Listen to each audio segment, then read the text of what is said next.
Good evening. This is HNN.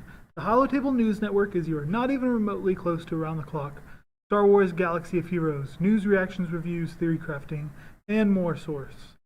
I'm Sir Georges, your host, and today we're joined by my distinguished co-host, Celiac Sarah.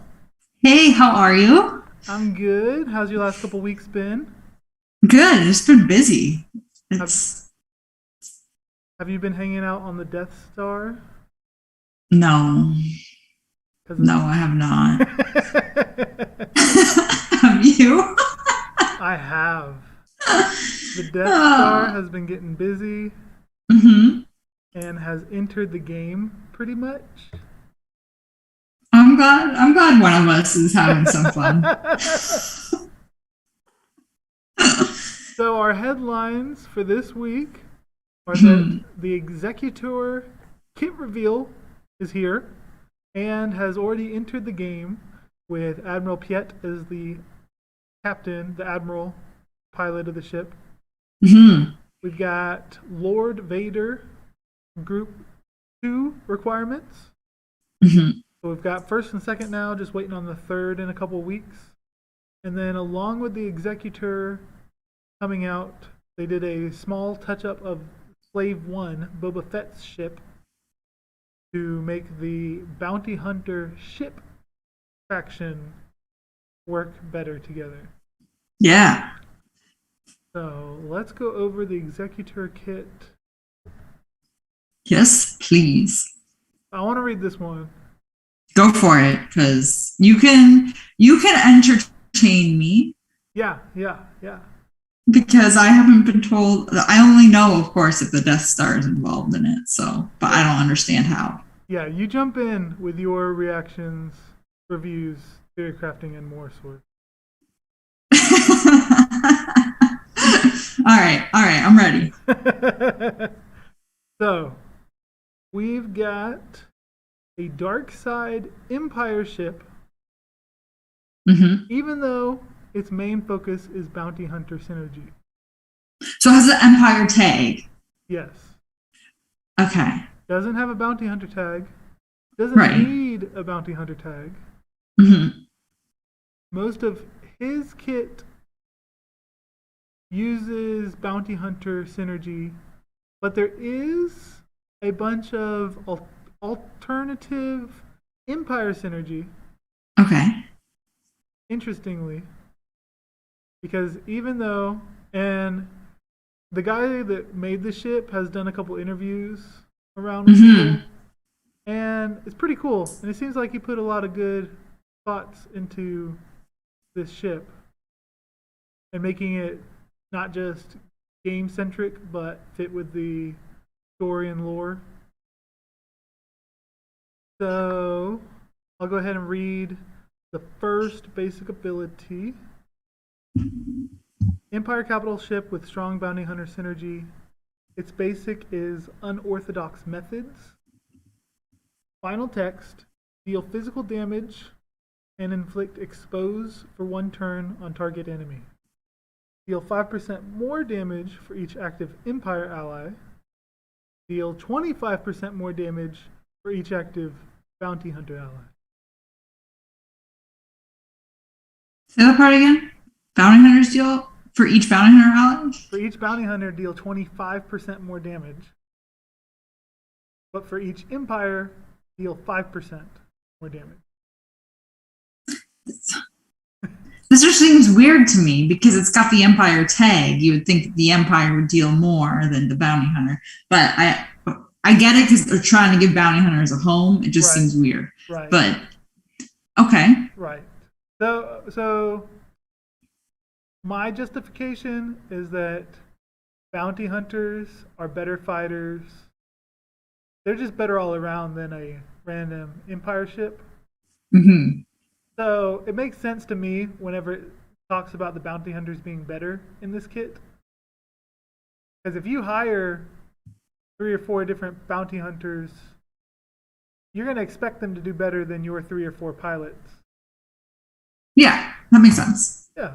It's like hiring a hitman. Yeah, exactly. But you can already see how it does have Empire synergy, because it's an Empire ship, but it's much more overwhelmingly better for bounty hunters. Yeah. Special 1, breach of protocols. Cooldown of 4. Deal physical damage to all enemies. If the target enemy is target locked, call all Empire allies to assist, dealing 30% less damage. And you know, Empire allies like Vader, they're big on target lock. Yeah. If the target enemy is breached, call all bounty hunter allies to assist, dealing 10% more damage. Okay. Yeah. So if you're running an Empire fleet and you're focusing on target lock, then this is a mass assist with a slight damage reduction. If you're running a bounty hunter fleet instead, with a breach is a common debuff. It's a mass assist for bounty hunters, but with a damage boost. Yeah.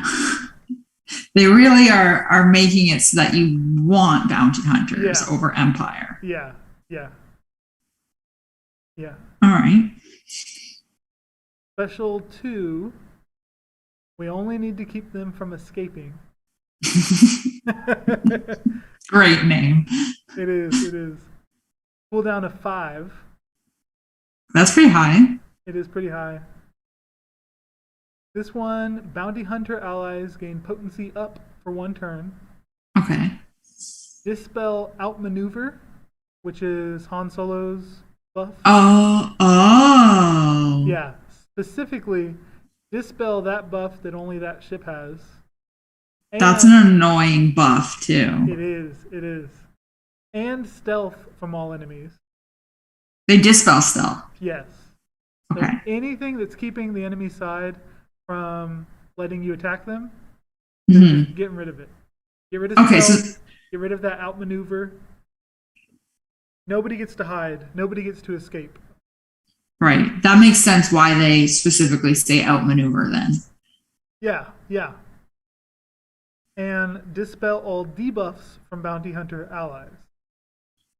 Oh. We've got a mass cleanse on the team. That's good. Target ally recovers 100% health and protection. If the target ally is a bounty hunter, they gain foresight and taunt for 2 turns. Oh. So, you're running a bounty hunter fleet. Yeah. And you've got a houndstooth that has been getting wailed on. You use this move. Houndstooth is now at max health, max protection. Taunt. With foresight. Yeah. So, is the foresight for 2 turns as well? I think so. Okay. But 2 turns or the first time somebody attacks it. Right. That makes sense. Yeah. So it won't last 2 turns. No. But yeah, so it's pretty good. It's a nice heal move. What are you thinking so far? I'm liking it. I'm not gonna lie. I'm really anxious to find out how the Death Star is involved. Yeah. But I'm liking it. It's just weird that there's so much bounty hunter synergy with this ship, but I'll get over it. This is the ship that sent the bounty hunters after the rebels. Yeah, I get it. I totally get it. It's just weird. It's that thing in my brain where I don't like mixing my factions. So having an Empire lead with bounty hunters is just weird to me. Right. But it'll be fine. I gotcha. Okay. Okay, so that was his second special. That's second special. Now we're on to the ultimate. This is the big thing you've been waiting for. So the ultimate, something special planned. Cooldown of 20. 20? 20, yes. Destroy the enemy capital ship. And stun all enemies for 1 turn. Okay. So Cooldown of 20. yeah, cooldown of 20. So it starts with a Okay. cooldown of 20, but you destroy the enemy capital ship without having to sacrifice yourself like a loser. Hey. Let's just calm down now.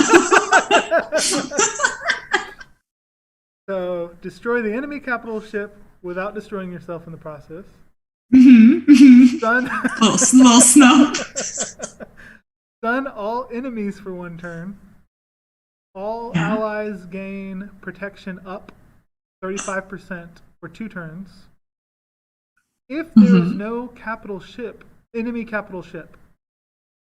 So let's say you've already killed the enemy capital ship, and this is the second time you're using this move.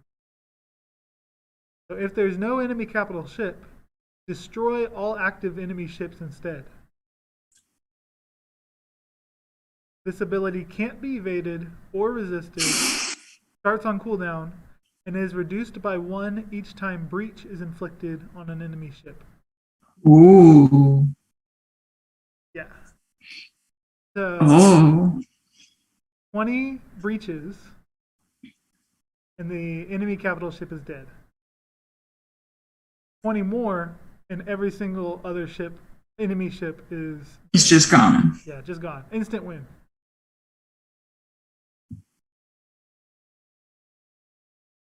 And then the animation, like, hands out to the Death Star in the distance, Yeah. charges up its green beam, and it works really well in game too.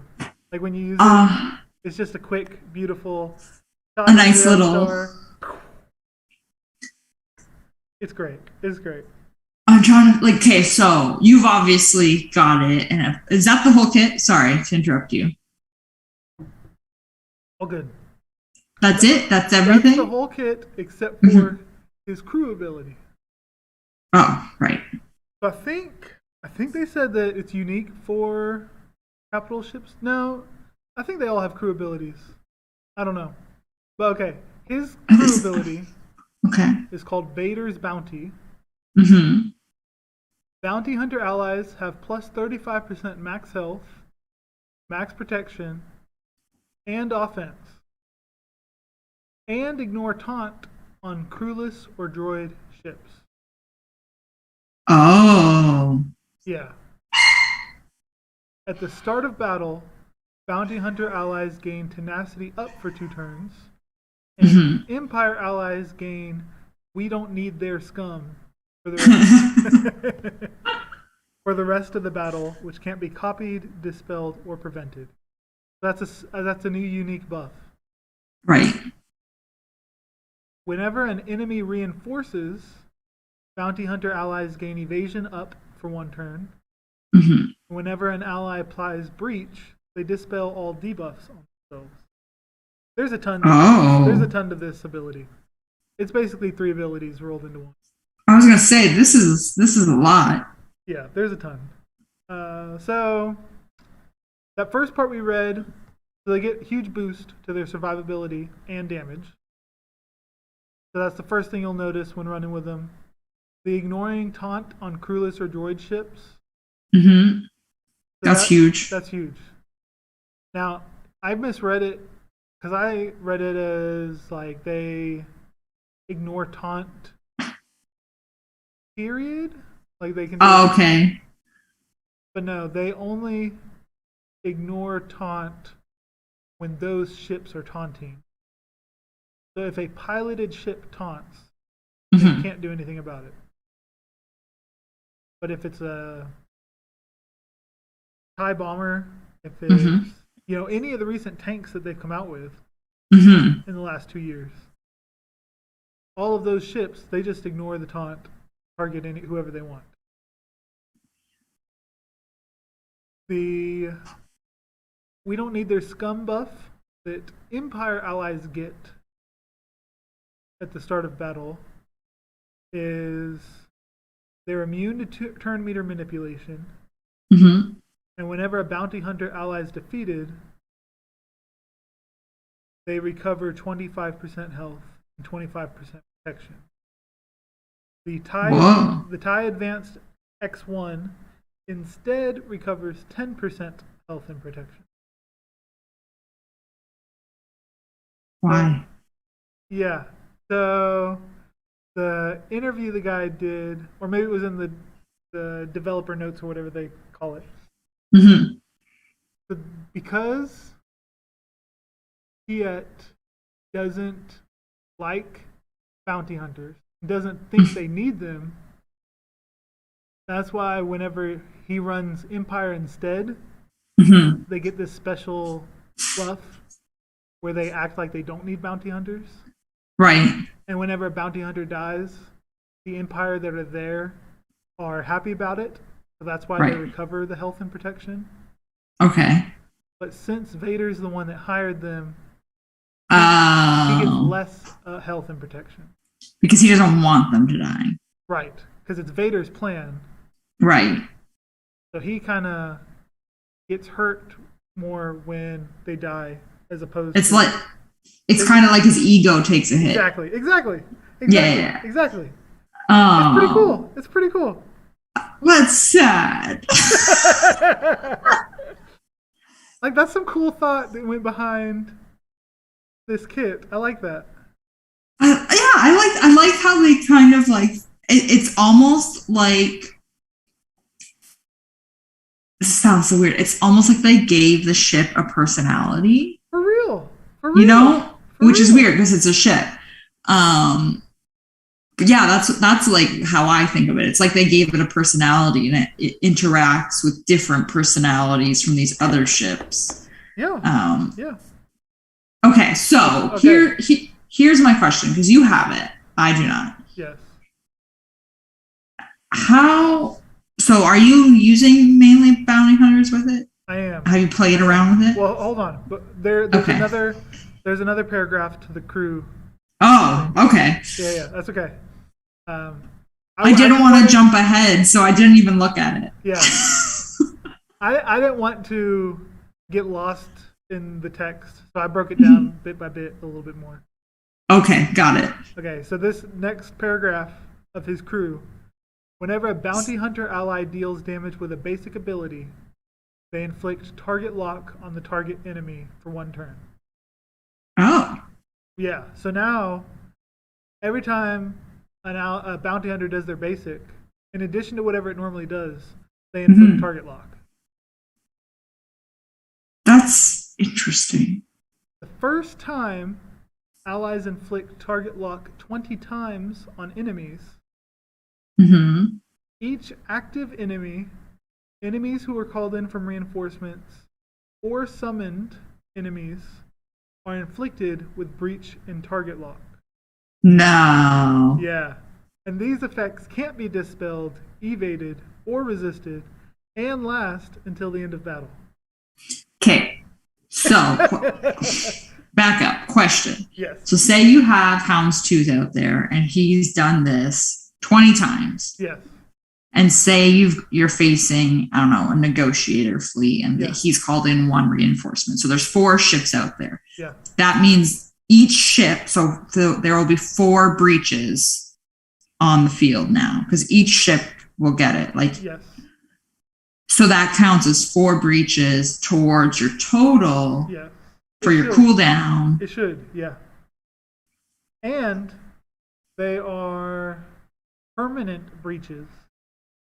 Like, no matter what happens, no matter who dies or gets revived or who else they bring in, for the rest of battle, every single enemy at all times has target lock and breach.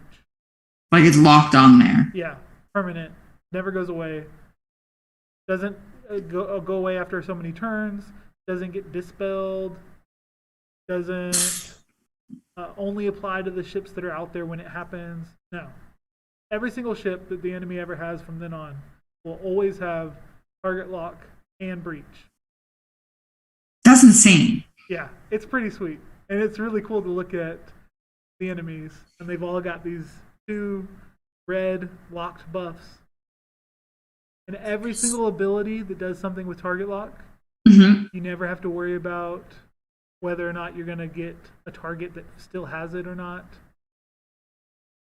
So if you are like say you're using an ability that inflicts breach and they already have breach locked onto them, It's a second does it breach. it's a second breach, like a little separate little Yeah. little dude? It shows a dispellable breach icon in addition Okay. to the indispellable breach icon. Oh man. Yeah. It's So that's all of his crew ability. And then oh, there's more. This last part is not a big deal. There's more. The reinforcement bonus. Mm-hmm. So anyone that reinforces gains breach immunity and chafe for 2 turns. Or chaff. How was that? Chafe. I've never heard it before in this game. It's chaff, I think. Is that a new thing? No, that's that Old Republic buff that makes it so you can't be target locked. Oh, right. The thing no one uses. Yes, exactly. So the funny thing is, this ability lets them put permanent target lock and breach on enemies. Mm-hmm. But the reinforcement gives you immunity from target lock or breach from enemies for 2 turns. That makes mirror matches very interesting. It does. It does. Right? It does. Oh. Okay. So that's his kit. That's it. That's complete. There's no surprise. So, my question is, if you're doing a bounty hunter fleet, yes, how quickly have you noticed that 20 cooldown go? Like, how quickly are you inflicting breach? Have you noticed? Like, does it seem like the battle goes on for a while before you can use your Death Star? It seems like a normal time you have to wait for an ultimate to trigger. Mm-hmm. Mm-hmm. So it happens before Thrawn gets his ultimate his instant. Mm-hmm. It happens before the Malevolence gets his ultimate off. Oh. And I don't think it happens before the Negotiator. Mm-hmm. But that's okay. Because your ships survive it, the Negotiator special, or ultimate. Right. All of his little bomber pilots. Yeah. But at the same time, I've only used a 4-star. Yeah. So a 7-star that I think will become faster than the Negotiator. Mm-hmm. I don't know for sure, but I think when you play the event, you play as a 7-star and you go before Negotiator. Right. So that makes me think that once it's fully maxed out, you will go before the Negotiator, which will change the start and finish. So I think when it's all said and done, completed, buffed up, that you will destroy Negotiator before it gets its ultimate off. Dar is saying in chat that a 7-star will get the Death Star ultimate off before Negotiator's ultimate. Sweet. So that's cool. It's beautiful. Man, this makes me want it. This makes me want it even more. It's beautiful. After 2 years of stale Negotiator meta, with another 2 years before that of stale Home One. Home One on Millennium Falcon meta. Yeah. Finally, we have a good bounty hunter, dark side with really cool synergy that's actually fun to use, not just overpowering. Yeah. So, and like this, so this is the thing. So they briefly said yesterday that it's not living up to it's not performing as well as they wanted it to perform, or something along those lines. Yeah.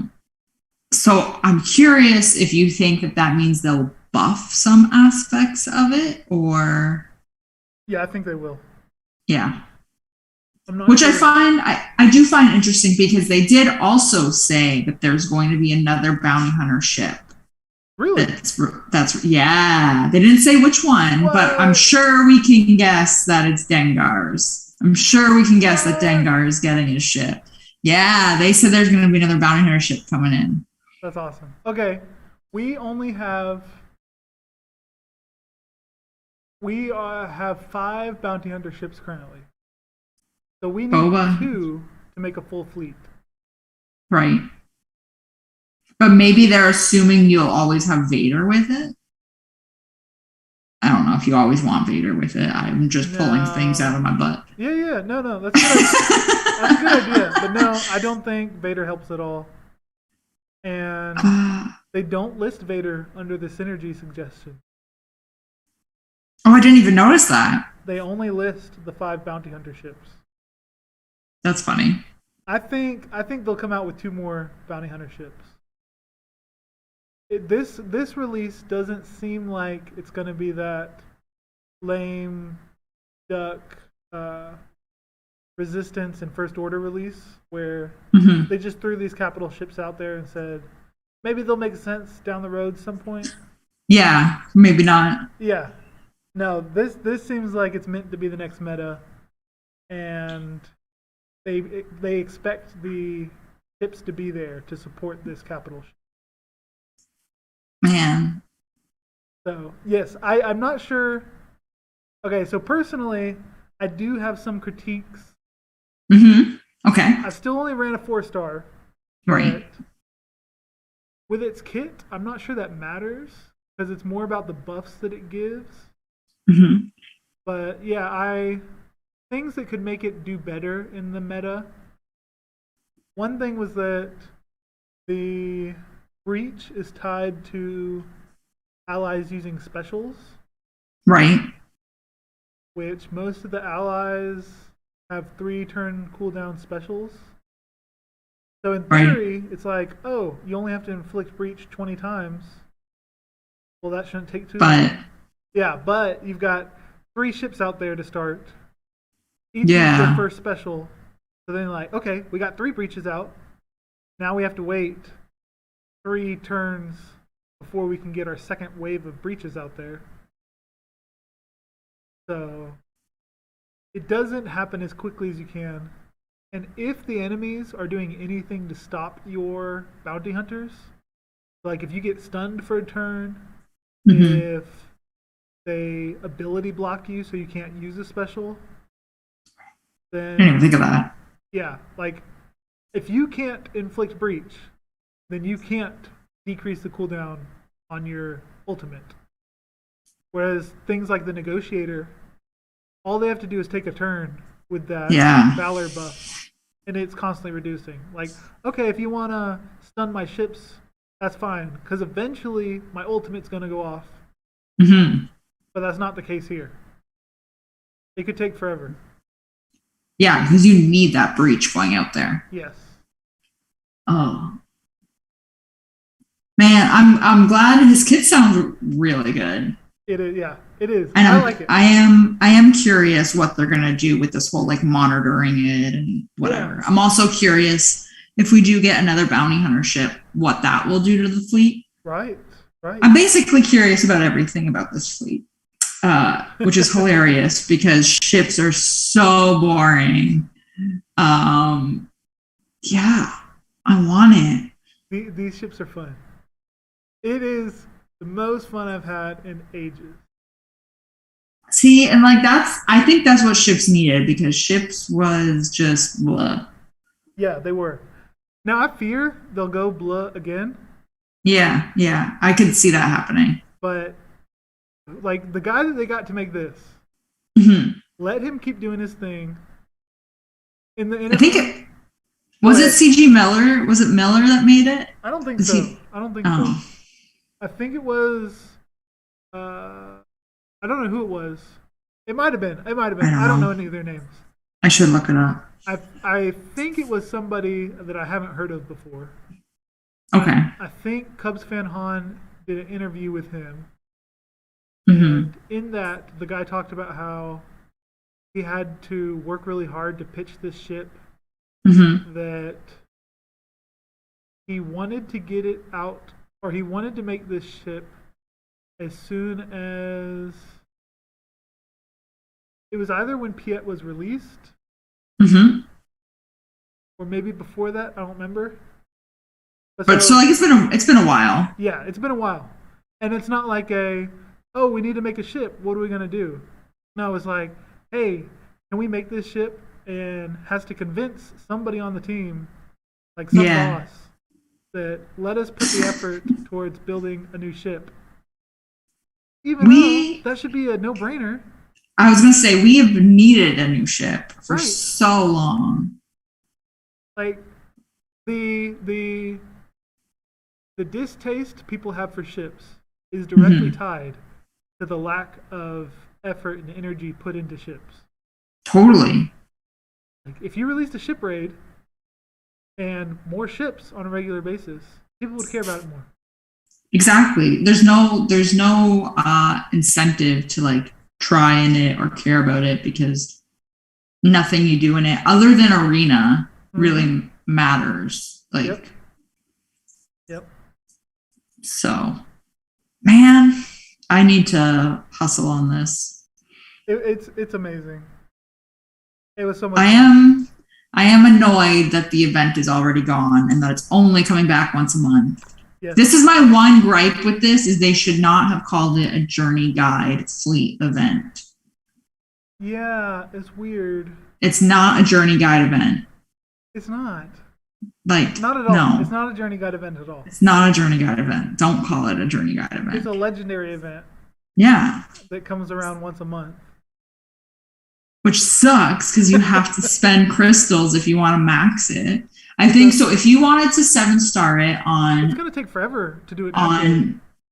to do it naturally, it's going to take forever. So if you wanted to do it on day 1, you had to buy 19 refreshes. So you do the event 20 times. And in case you were asking, once you buy that 19th refresh and you finish it, it tells you that you cannot buy any more refreshes. One of our guildies did it and he got an error message like saying, you've maxed out on how many refreshes you can buy. Was it enough And for he's like, 7-star? So he was like, no, so you can't 7-star it. To get it to 7-star, you had to buy the packs or the crystal packs. No way. So he was like, what do? I can't 7-star this. And then literally 2 minutes later, he came back on Discord and was like, never mind, I found the packs. Yeah. So you can only, like, after 19, you cannot refresh it. You can only do it 20 times in one event thing, bubble, time zone. But they still have the crystal packs. Yeah, they had the crystal packs, so you could still buy the remaining blueprints for it that you needed. But yeah, you can only do the $9.99. The 9, yeah. Right. You know what I mean. Yeah. You can only do it 19 times. Which means I have to hoard my crystals because if I'm going to catch up, I'm going to have to refresh when it comes around. So, yes, I did not get to refresh. So my crystal bank, in order to get ready for this event in time, I had to spend a bunch of crystals on energy, gear, and then the relic material, the signal data. Oh, yeah. So I had about like 1,800 crystals left. And I had to spend 1,500 for a 50 blue signal data thing. So then, I always spend crystals on that though, because it's so much better than refreshing really and spending your cantina energy on it. Yeah, it just hurts your spirits It does. trying to get that blue signal data. You do like 4 sims and it's like 0. You do like 4 0. It's horrible. Okay, so you spent your crystal stash has been a little bit depleted. Yes. So the day Mm-hmm. of, I had just barely made it. Mm-hmm. Only had 300 crystals left, Oh my god. but it made it so much more meaningful to get it at that point. Yeah, frig. Yeah. I'm gonna have to ask for help in our Discord server because I still don't have Mando unlocked. I cannot beat that last That's tier. right. I can. So I have all of the shards for Razor Crest. I have 340 from the little chase thing that we just did. And they're just sitting there. I can't unlock this ship because I can't beat tier 6 because I refuse to put my guys higher than gear 8 right now. And this is the kicker. I kind of shot myself in the foot because everyone's like, like just move mods and like move your mods over and it'll be good. I took all of my best mods to 6E, so I can't put them on these gear 8 guys. Yeah. So now I have trash to work with. Yeah. But I'm gonna have to figure it out because I need to get on this within the next like 2 months. Yeah, for sure. Now, yeah. So the whole debate of whether it should be once a month journey guide or something. Mm-hmm. Mm-hmm. I like that I got it the day of and that you didn't. I like that everybody else has to wait a month. Yeah. Because now I get a month. Even if everyone else was like 1 day away, 2 days away, I actually finally have a month where I get to have something special that other people don't. So I will say this. If it is intended to be like as powerful as they're saying and like change the meta, it 100% should not be available in the journey guide all the time. It should be I think that is completely reasonable. I think that's justified. I'm not mad about that. I'm mad that they call it a journey guide event in the first place. Yeah, I totally see your point. I think like if I got it day 1, I would 100% be like, I got this. Like, you don't have it, sucker. Like I had to sacrifice my Kenobi to get this. Yeah. Yeah. Well, exactly. And like that was the thing. I was like, do I sacrifice? And the answer was no. But yeah. For me it was yes. I was just too far away on everyone else that it wasn't worth it. Yeah. If I only needed to like get the Razor Crest unlocked, I would have. But yeah, I'm pumped. I want this ship. Do you have a lot in your shard? A decent amount. Mm-hmm. Like I think I've seen at least maybe 10, no more than 10. Oh wow! I saw last night. I checked and there were 5. I'm probably between 5 and 10. Yeah, I have in the top 50. I have a pretty calm fleet shard, and there was one in the top 10 that was like 5-star, I think.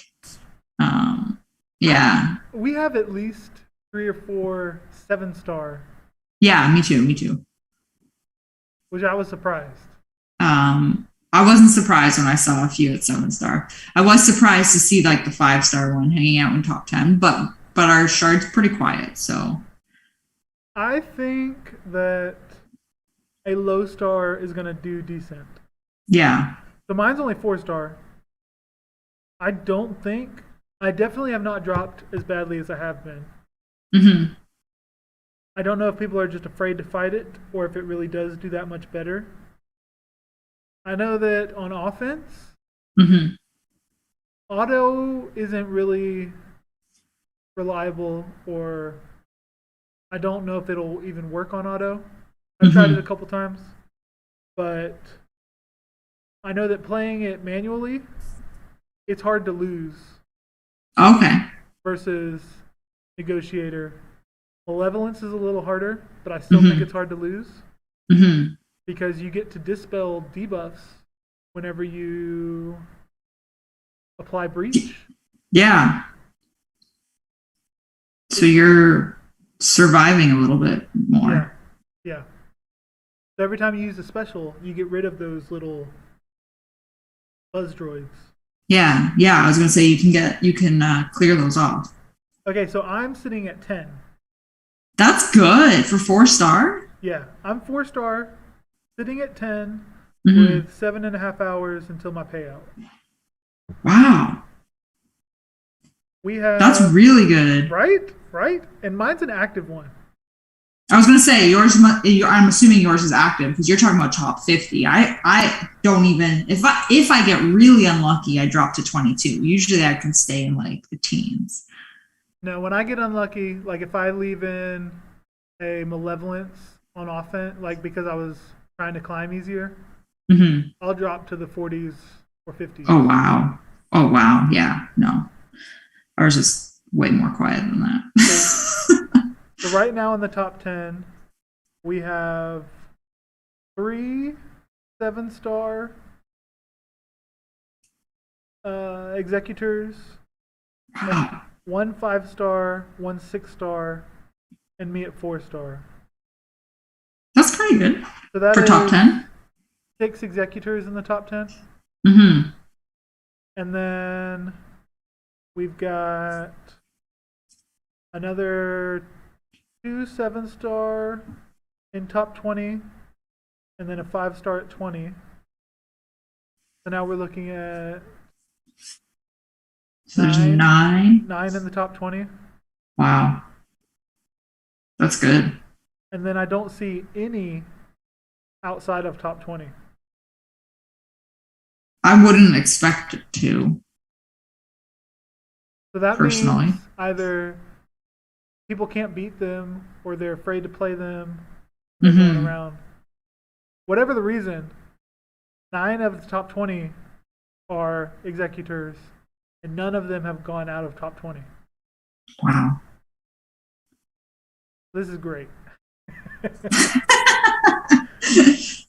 That's pretty good. I've been waiting for this kind of change for a long Yeah. time. It's gonna be my next chase. It's wonderful. And just all the different ways that this capital ship improves what was already cool about the bounty hunters. Like Houndstooth was good at tanking. Yeah. He's so much better now with the improved health protection. Once And the you got heal. breach that can't be dispelled, he's got a permanent taunt. Yeah, I was just thinking that. You've got an ability that heals him. Which I find so funny, by the way, that when was Houndstooth released? Like 3 years ago? Yeah. Ages ago? And we're like, yeah, he's even better. Yeah. The ship, this Houndstooth never leaves the meta. Never. He's gonna die in the meta. For real. Yeah. Houndstooth came out shortly after they did the 3 The 3 cap, like Mace. yeah, the giant rework to all of the ships, Yeah. and then changed it from 5 versus 5 to 3 versus 3, Right. which was ages ago. At least 4 years. I can't even remember when that was. At least 4 years. Oh my god. Because it was before the Millennium Falcon, I think. Yeah.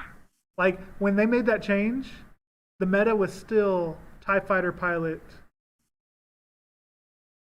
and the Thrawn ship. Oh man. Yeah, that's too funny though. That he is like that old, and we're like, yeah, he's still hanging around, and he's even better. For real. But yeah. Oh man. It's fantastic, and I'm surprised at how well Razor Crest synergizes with the bounty hunters. Oh yeah. I want to use Razor Crest. It's great. The I enjoy it a lot. a thing that is so. Not to take it to territory battles, but to take it to territory battles, you can't use Razor Crest because Razor Crest is light side. You won't need Razor Crest. You don't think you'll need it? It'll still be fun? Yeah. When it's not another player, I think manually the fleet does great. So defense is the only thing that you've got to worry about. Right. I think with territory battles, it'll be just fine. Yeah. I'm curious about it.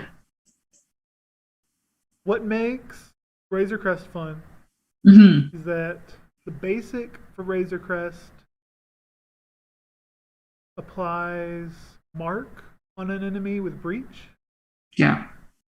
So you decide to breach the enemy because you ignore the droid and crewless. You ignore them. Yeah. So when you're fighting a negotiator, you decide to put breach onto Anakin's at a 2. Because you ignore Battleby. Right. Ah. Then the enemy Houndstooth, because you did that, is going to taunt, or whoever is going to taunt. But it doesn't matter because Razor Crest ignores all taunts. Razor Crest itself can attack anybody. Right, so it doesn't matter. So then you use your basic on Edda 2. Now you've got mark on it. So now everybody gets to attack the Edda 2. And ignore. Yeah. Ah. Yeah, it works out well. It's slick. I like that. Oh man, I'm so fun. I'm like, and the strategic little start the battle with 2 turns of tenacity up keeps you from getting dazed when Negotiator does its opening move. Man, they definitely thought through how to make this not weak. I can't wait. I'm not even done my Kenobi stuff, and I'm like, all right, next one, let's go. I am at least twice, probably 3 times as excited about this than I was about Kenobi. Yeah. Kenobi, it's like, another galactic legend. Now I have to get Ahsoka up. So much work. Whereas this ship, fun. I get to use these bounty hunter ships I've wanted to use for a long time. I feel like this was just something that, like we said earlier, ships really needed this. It's a little, it's not a refresh, but it's a little boost. Right. All right. Any final thoughts on it? No, I think I've talked about it a lot. I enjoy it. I love this ship. You're making me excited for it. All right. Do we want to move on? Yeah, let's move on. All right. To Vader? Yeah, let's do Vader. And then switch back to bounty hunters. All right. Quick breather from all the bounty hunters. Lord Vader, his group 2 requirements were released. They were released last week on the 11th. So we're going to get the final set on the 25th. Not that quick of a break from the bounty hunters because there are 2 in here. Okay, so you need for bounty hunters Embo at Relic 5, which is awesome because my Embo is 3 stars, so fantastic. Zam at Relic 7. That's How do you feel about that? That's a lot. It's hard. That's a lot. Oh. And then you need Echo old Echo, the OG Echo at Relic 7. Count Dooku at Relic 8. So that is now, how many Relic 8s are we at now for him? Dooku? 3 at least. 3 at least, right? And you need new Echo from Bad Batch at Relic 5. So now that's all the Bad Batch except for Omega. Yeah. Which I don't know if she would be included. I don't think she would. I doubt it. Yeah, she wasn't in the picture. when No. Anakin interacted with him. No, I don't think should be included. But that's still hard enough to get these 4 built up. Yeah. Yeah. This is steep. Like, these requirements are like real steep. They seem steeper than Kenobi's. Don't they? Like, when you think about it, you have 4 newer characters. Right. 4 that are not 7-star for the last 4 years of playing. Yeah. Yeah. So you have 4 newer characters that you now have to star up and gear up in Relic. It's a lot. Yeah. Which is why I feel okay that I can ignore it for now. Yeah. It makes me fear that it'll be better than Kenobi. It does make me fear that.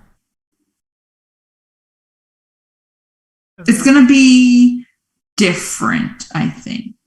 I don't think they can make him like crazy better, because then you're going to put Anakin on this whole other plane. Kenobi's on a whole nother plane than the other ones. Yeah. Well, they're all getting their tweaks today. Yeah. So maybe that'll change things. I don't know. These are, as soon as I saw another Relic 8, and I was like, Embo's in there, and then I went and looked at my Embo, and I was like, man, Embo is 28 out of 30 for me. We're not on this is not a good start. And Zam Wessel at Relic 7? I'm shocked that you're like that, because you are the biggest cheerleader for Zam. I don't have a problem with it. Yeah. Mine's already Relic 3 or 4. Okay, so just a few more. I'm just surprised at that. It is high. Now everybody's going to have a Relic 7 Zam. Yeah, it is high. It's worth it, though. She's actually got a good leadership, too. I know. I used her in Conquest, and when you need those detonators. If you don't have like a Ray, if you don't have a Ray Java squad to get those detonator feats, it throws Zam leadership in there with your bounty hunters. Yeah, good thinking. Hot tip. And I was doing it, and I was like, Jordan would be so proud.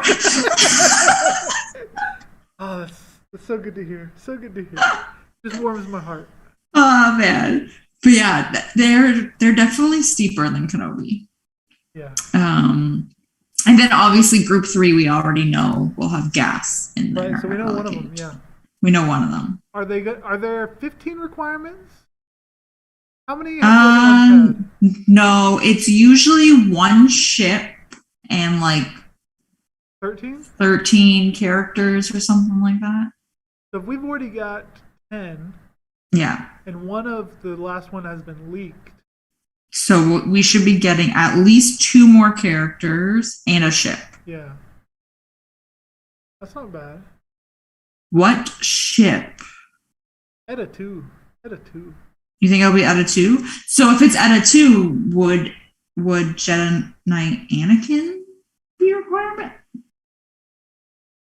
I guess it doesn't have to be. But. It doesn't have to be, no. No, I don't think they will, just because he's been needed for Vader so many times. I think we're going to see C-3PO.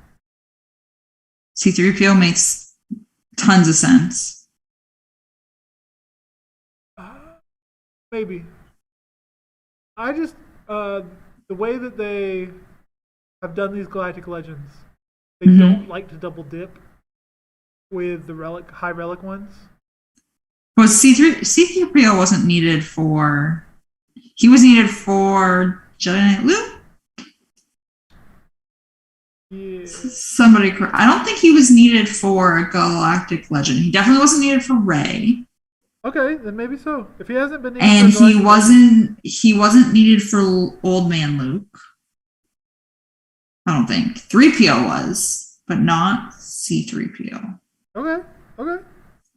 I could see them taking C-3PO. I think you needed C-3PO for Jedi Knight Luke.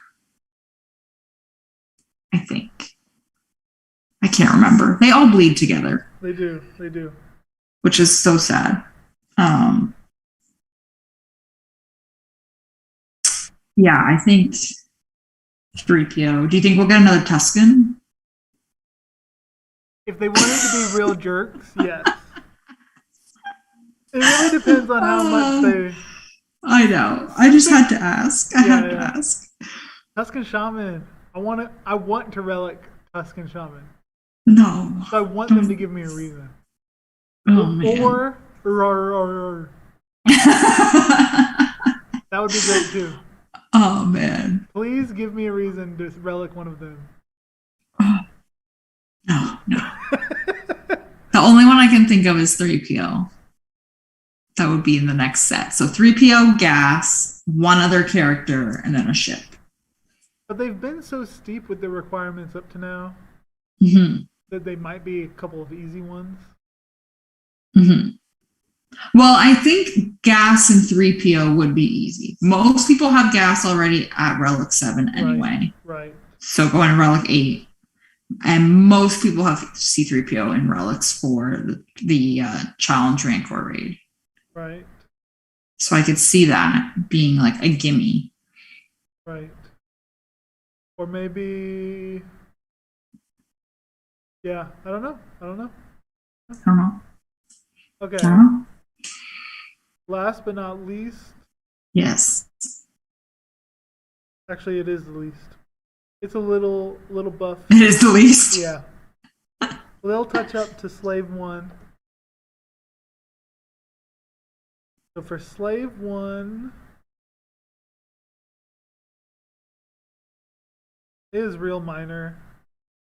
I don't even really notice a big difference. I haven't. I mean, I don't really use. Yeah, you haven't. Slave 1, and I didn't encounter a bounty hunter fleet in territory battles, so I don't think I've actually seen this in action yet.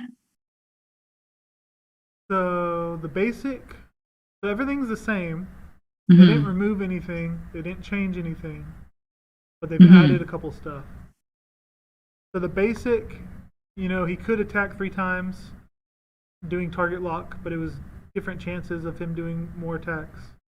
Well, now if the enemy's breached, they'll dispel buffs on them. So basic that dispels, that's cool.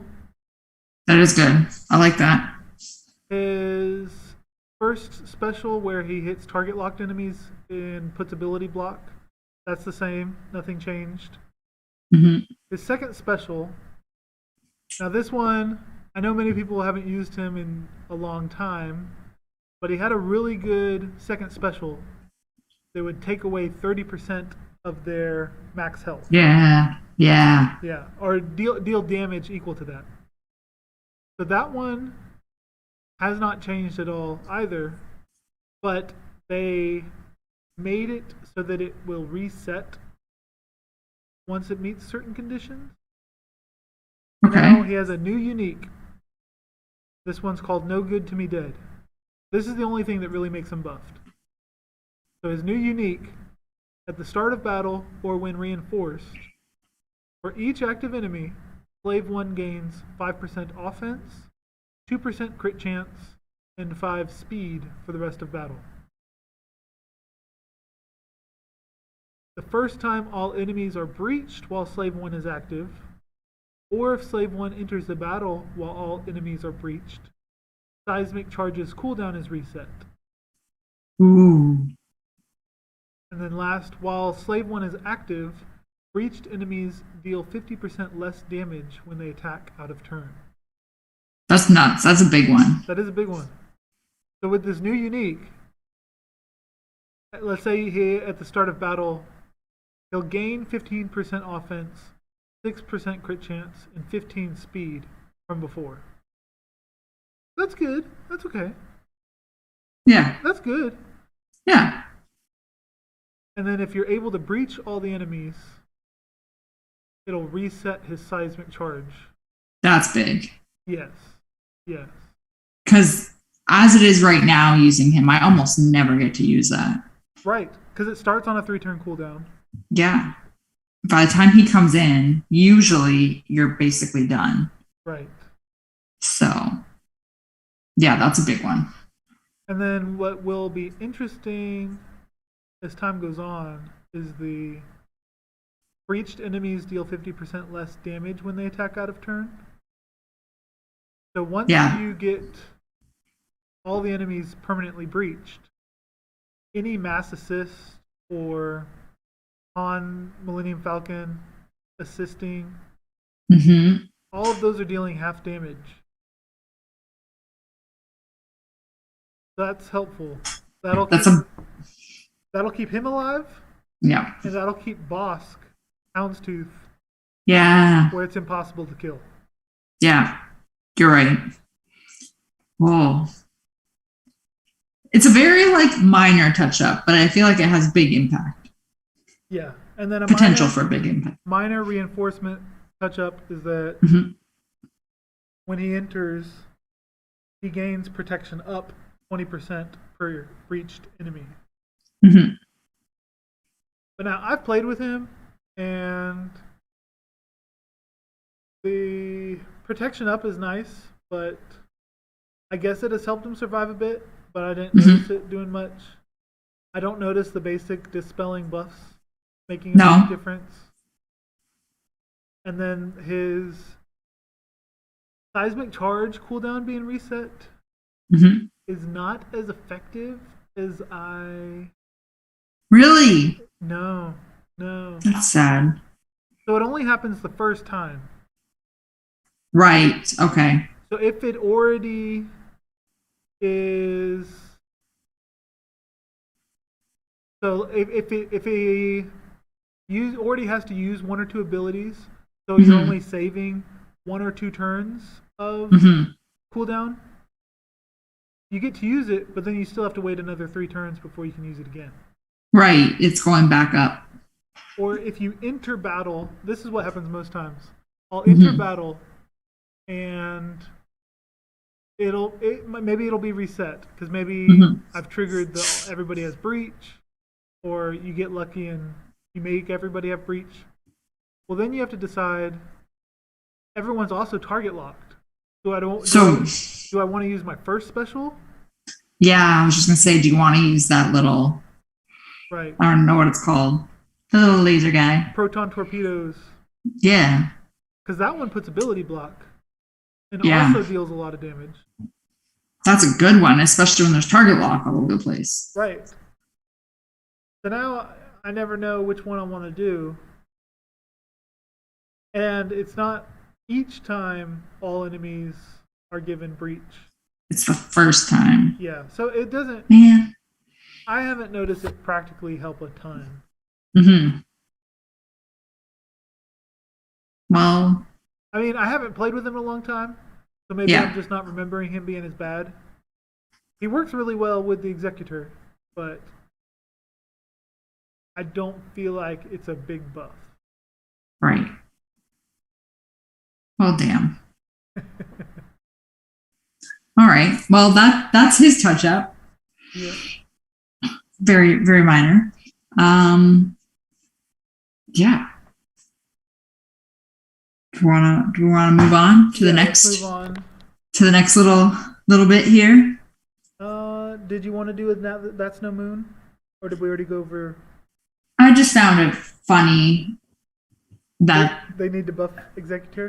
Yeah, it's just, it's so funny. It's like, and it's one of those things to me where I'm like, I can never take a new character or anything that's new in the game at face value anymore, because I'm just gonna wait. Something will get tweaked down the road. Which, I get it. I'm sure. You know, actually, so Vox and King said this in our server really well about this scenario, which is because people were talking about their lack of testing and like whatever, and they do test. They obviously test. I think what they do is they look at what he said was they look at the stats and they're going, okay, well, 85% of the time it can't be beat. So like, great, awesome, because nothing's going to happen. The problem with that is that the player base will find that 15% and use that 15% 100% of the time. Right. So then it's going to be beat. Like that's, and the way he phrased it like that was, it just made like the light bulb go off for me, at least when I was reading it. So it just makes sense. Like, yeah, they probably are testing it, and obviously they're not. And they've also said this as well, is the player base is really smart. The player base is really good at figuring out counters, really good at figuring out how to get around things. Right. So obviously things are going to come up, but I just find it funny that they're like, yeah, it's not doing quite as well. So stay tuned. Yeah. Yeah. So that was what I thought was entertaining this week. Yeah, it is funny. But I'm glad they're doing the buff. Which it sounds like they're gonna do a buff. I get what you guys talked about, but at the same time, there isn't a lot of great theory crafting when it comes to ships. No. Because you've got the set in stone Galactic Republic negotiator fleet. Nothing changes there. There's not many curveballs. It's not hard to test that one fleet versus this. I mean, that has dominated the meta for ages. And then you've got Malevolence. I don't think anybody's trying to take the Rebels and... Now, that'd be cool. Now, that would be something they need to fix. Yeah. I don't think Rebels are able to stand up against the Executor.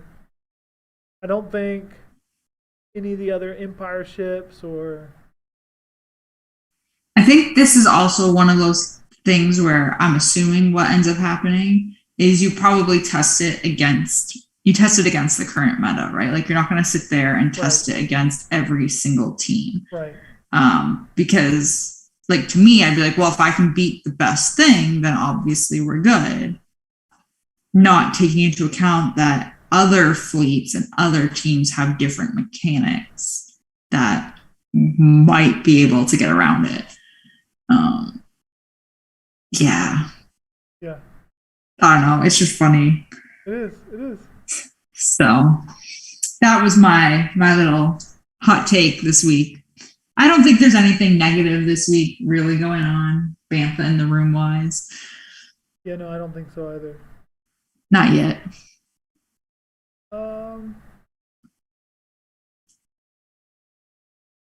Last but not least, let's go to our I Love You, I Know segment. Yeah. So we know it's easy to get jaded by this game, but there is a reason why we're still playing it.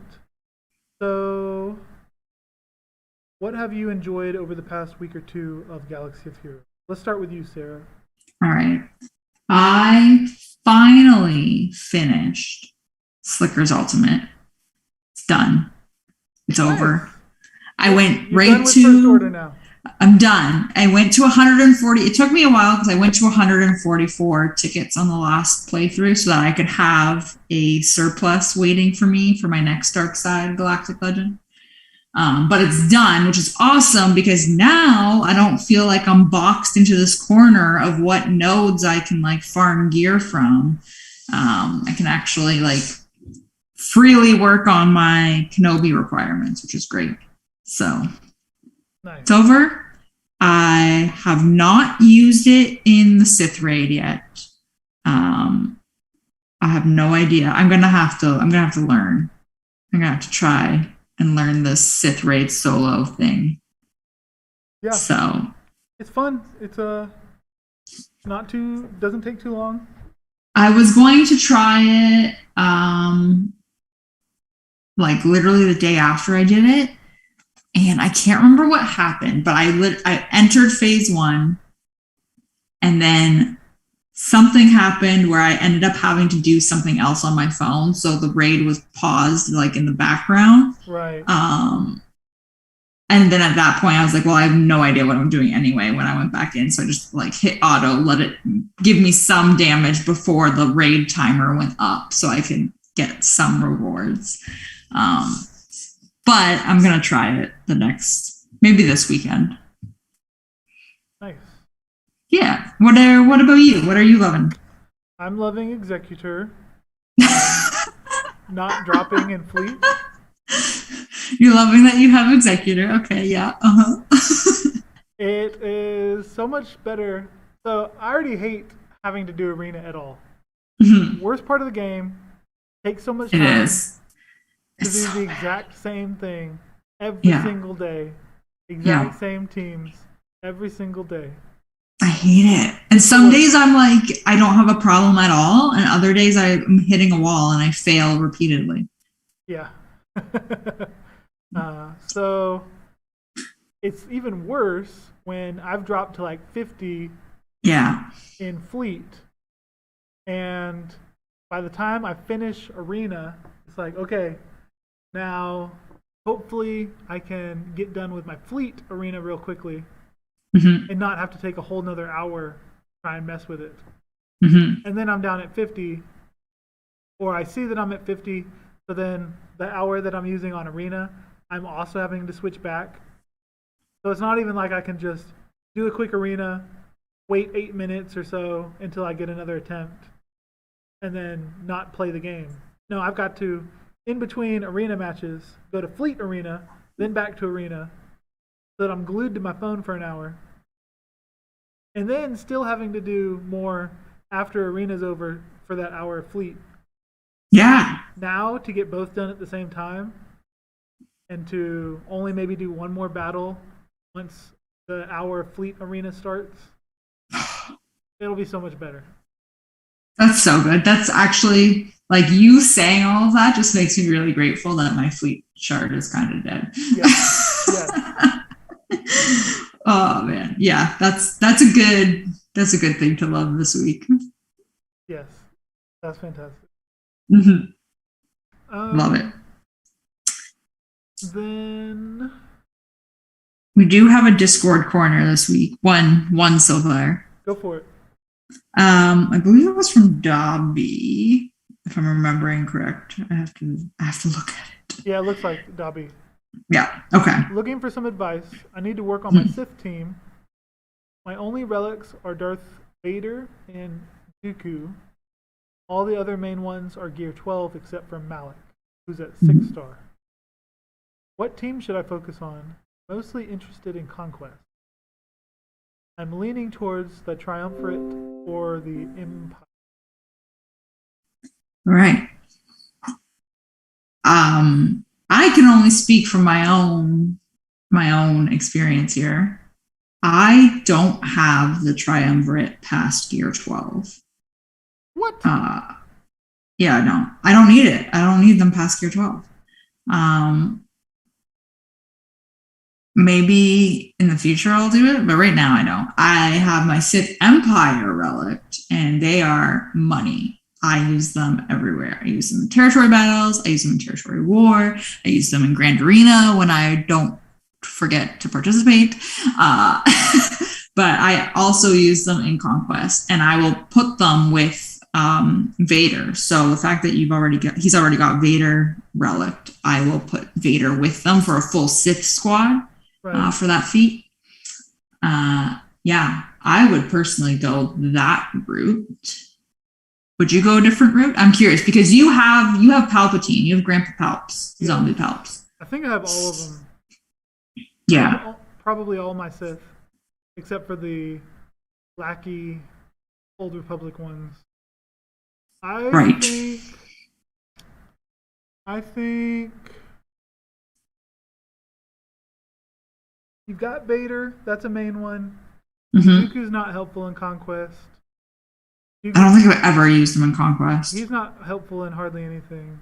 You need a decent Dooku for territory battles because he's in those missions.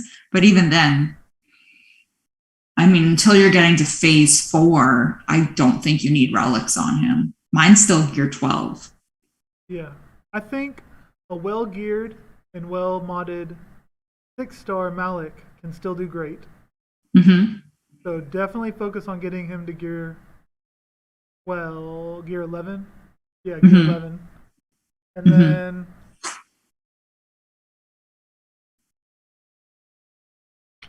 So in Conquest, what I like to use is either a Maul lead, Okay. as you get to go first.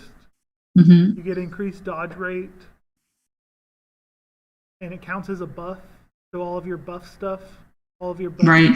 Yeah. It actually triggers. a really good lead. Yeah. It's I need to actually try a really it. good lead. Now the other one I like to use in Conquest, and a character that is useful in a lot of areas, is Freya. Yeah. So I do think the Sith Triumvirate could be useful. Mm-hmm. Mostly Treya. You need Emperor Palpatine for a lot of events at 7, Mm-hmm. Relic 7. So you might as well work on him. Him and Vader are a killer combo, Yeah. and then you don't need a full Sith squad. You can plug in. Yeah. But Yeah. but for that, you're talking about that sector where you need to have 20 Sith battles or something? Yeah. Then probably Palpatine, because you could even Yeah. get away with having some Gear 12 Sith, because you could probably finish the battle with Vader and Palpatine giving turn meter to your team from all the debuffs. Mm-hmm. And you don't need to 3-star it for that feat. You just need to win. Right. So yeah, Palpatine and Vader together with Palpatine's lead can go a long way. Mm-hmm. So that's what I would do. Yeah. I like it. So Palpatine and then Treya. Get those two and you shouldn't have any struggle. Yeah. Treya is a lot of fun for like Geo squads and squads where there's a lot of assisting going on because they just kind of the team just kills itself when they attack out of order, right? Or when they attack out of turn. Yeah.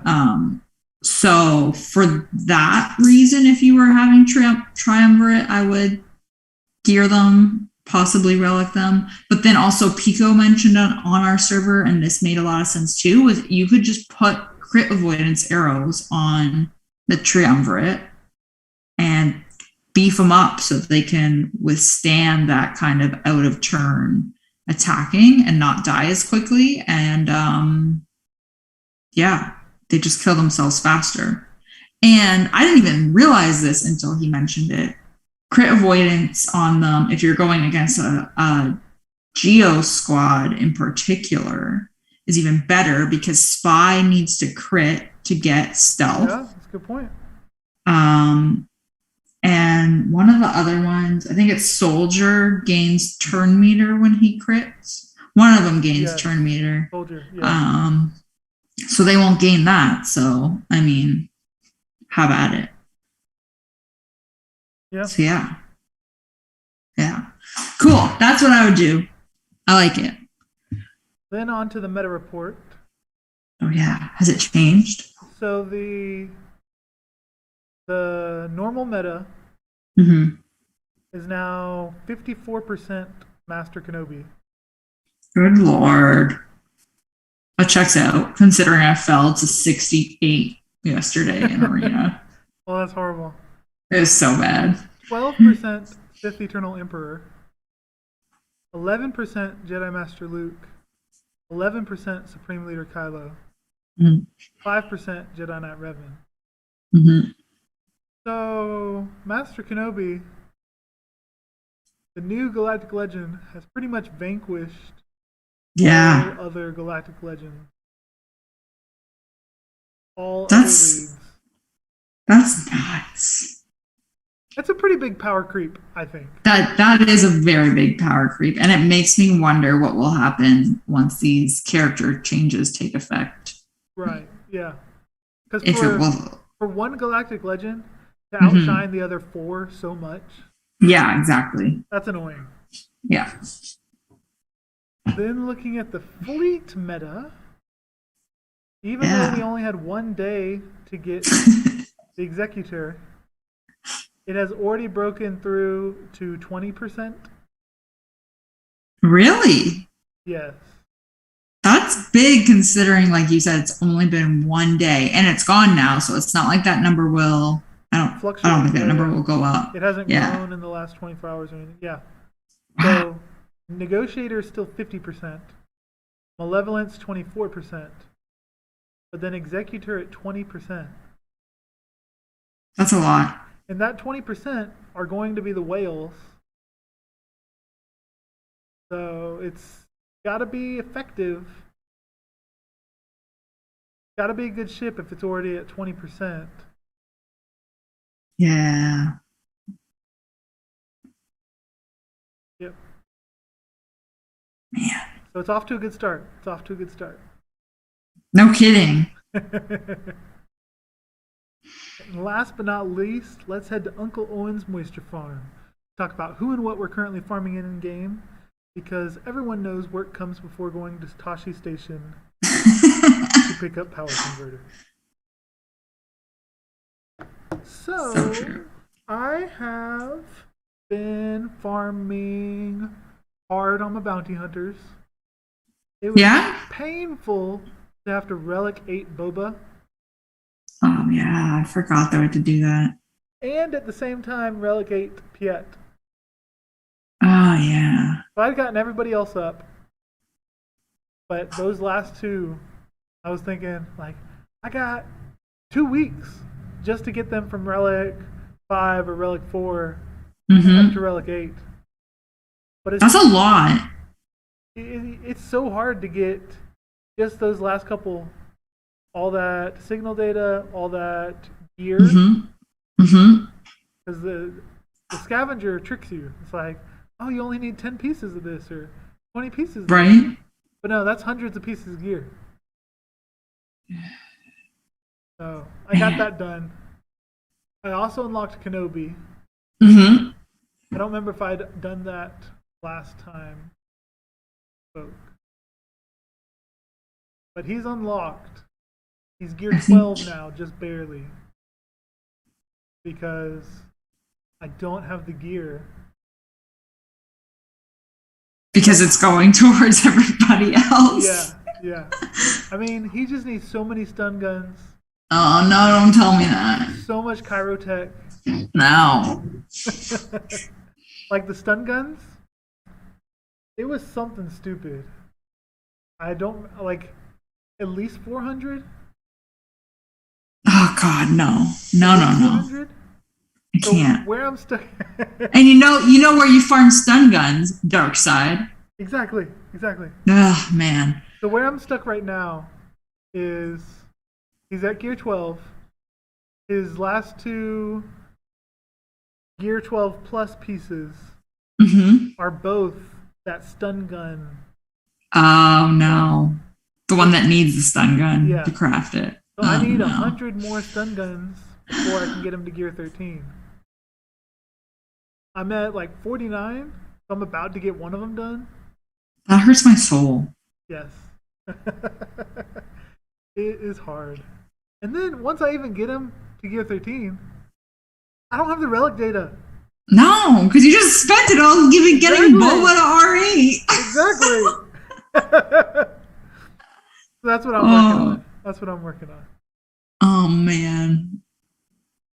Yeah. I am gearing the last of my requirements for Kenobi so I can finally start the ticket grind for him. I think I only have 3. I have Clone Sergeant, Qui-Gon, and Bo left. I need 2 more shards of Bo to get to 7-star, so I will get her tomorrow. Nice. No problems. Unless I get 0, which would not surprise me because her drop rate is abysmal. But she is basically ready to go to gear 12. I think I only need a few more Mark IV gel tube things. And Qui-Gon needs literally 1 piece of gear that I have requested in our donations. so I can relic him. I could take him to gear 13 with that, and then Clone Sergeant. Clone Sergeant needs one piece of gear, and he'll be gear 12. So we're getting there. We're very close. For sure. But then I'm going to be in the exact same problem you're in, where I don't have gear for relics. Right. And they all need to be Relic 5, I think. Yeah. I'm pretty sure, which sucks, because I'm like, Relic 3 I can do all day long, no problem. Relic 5 is like, it's just annoying. Yeah. It's just annoying. So we'll see. But once that's done, I have to do a very quick detour and get Mando. I need to get Mando so I have Razor Crest so I can actually do the Executor. You really do. It's worth it. I know. And they're gonna buff it some more. And this is my problem is I know I can do it right now if I have the patience to just try it over and over again and get the right RNG. I don't have the patience for that, so I'm just going to throw some gear at them, I guess, and then see what happens. I don't know. I'm going to be real mad if I give them gear and it still doesn't work.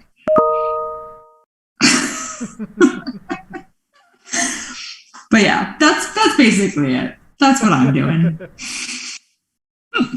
Well, thanks for joining us this week, listeners. Thank you, Sarah. Thank you. Pleasure as always.